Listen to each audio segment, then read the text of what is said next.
I am bringing out a very special guest this evening. So when this event was switched to online event, I thought of inviting a guest from out of town because one incident this year was very important to me, which was discovering a connection, nuclear connection between Hiroshima and the city of San Francisco. Both cities are very dear to my heart because they nurtured me in my youth. So we have here Dr. Ahimsa Porter Sumchai, and she is a principal investigator and medical director for Hunters Point Community Biomonitoring Program, health and environment sciences editor for San Francisco Bayview newspaper, former elected member of Hunters Point Shipyard Restoration Advisory Board, and a founder of Radiological Subcommittee. Thank you so much, Dr. Ahimsa, for joining us. Thank you so very, very much. And I am deeply honored to be here. This is the place that I wanted to be most this evening. And I am also humbled to follow that very, very powerful presentation. I think for the first time got a sense of, the on the ground, experience of, being the worst, mass casualty in human history. Let me say also that I'm African-American. I have and am blessed to have a lot of Asian influences in my life. My paternal grandfather's second wife, Martha, was Japanese, and I admired her very much. My maternal uncle fought in the Korean War and brought his wife Kimi home, and I have cute cousins with really curly hair, and my former husband spent time in Thailand. And a good friend of mine, Janice Mirikatani, who is the poet laureate in San Francisco, an activist and someone who was highly revered, recently passed, and I'd like to dedicate my comments to her. I'm going to talk with you just briefly about some of the scientific and advanced biomedical technologies that are being applied in evaluating people who have been exposed to ionizing radiation.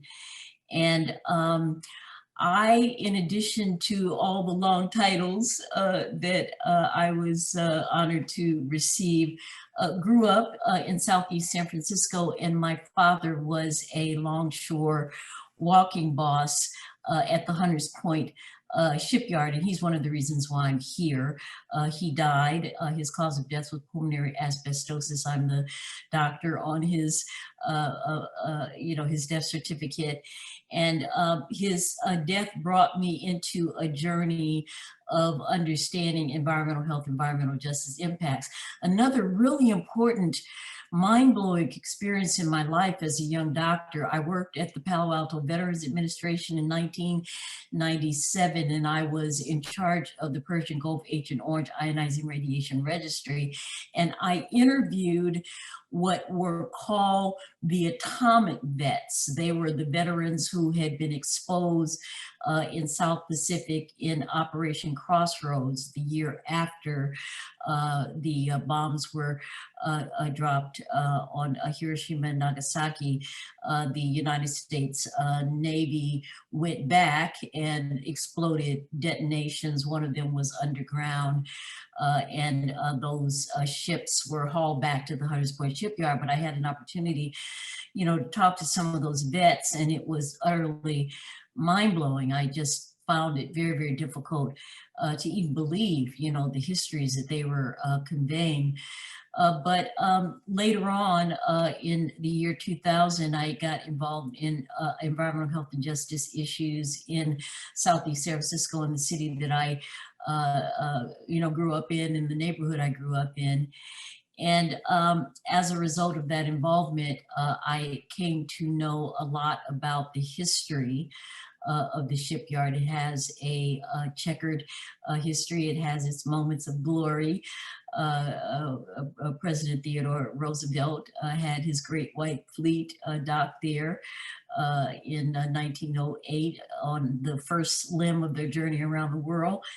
And it was on the afternoon of July 15th, 1945, where U.S. Naval Captain Charles McVeigh writes in his diary that, quote unquote, they put upon us what we now know to be the atom bomb.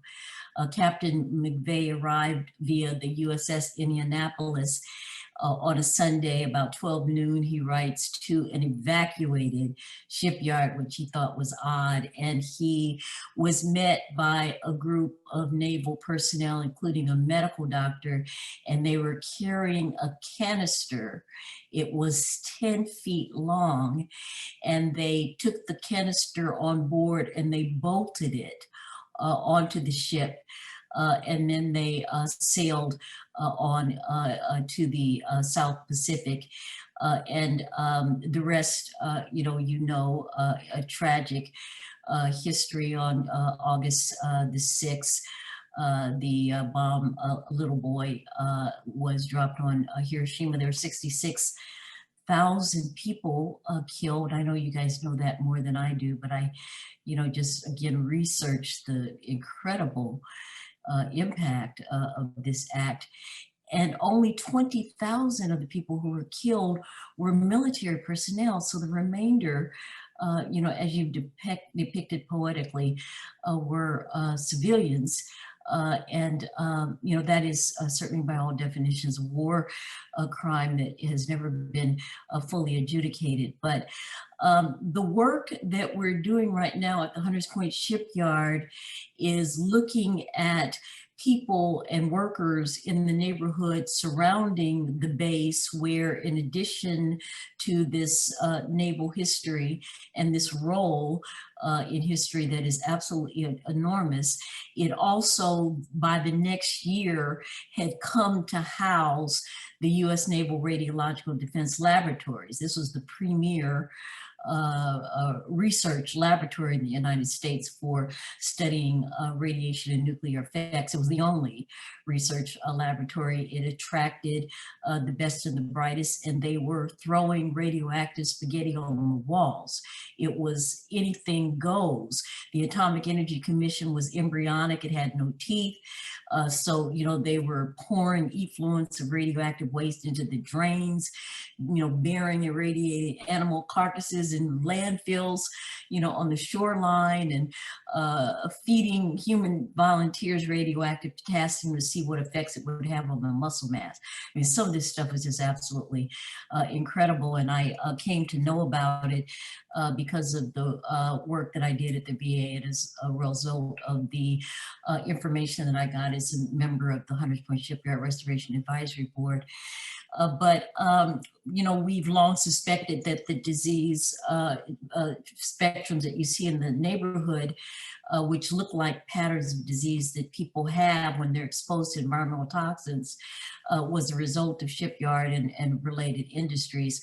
But in 2019, we were able to launch a human biomonitoring program, and the findings have been absolutely stupendous, astronomical, more than I ever expected we would find. We have people with aggregates of carcinogenic and radioactive heavy metals in their urine, like more than one. We have 2 women with breast cancer. Both of them have cesium in elevated levels. One of them has strontium, and both of them have thallium. And we recently had a screening that continues to blow my mind, and it relates to the comments I believe that Tina made earlier in Navajo women and infants who've been exposed to uranium in areas where uranium mining took place. there is evidence that even after the uranium mining stopped, these infants had body burdens of uranium that were so enormous it was hard to explain. And we had a situation that explains it. We screened a woman who had worked and, lived and worked actually in the 3 high-risk areas around the base. And we documented and mapped where she lived. We screened her urine and she had uranium levels that were 2 times higher than toxic. You know, okay, so that I think that should impress you.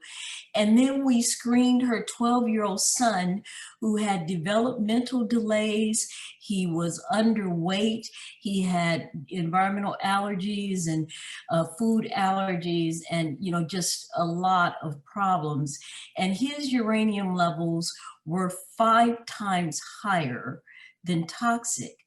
So the only way that we can explain a little boy having that high a body burden, over twice the body burden of his mother, is if it was through bioaccumulation from intrauterine exposure and breastfeeding. She breastfed him for a year. So, you know, that just kind of gives you a picture of, you know, what we're capable of with, you know, the biomonitoring. And again, the research on Navajo women and infants also shows that by about 10 months, there's evidence of developmental delays and there's failure to thrive.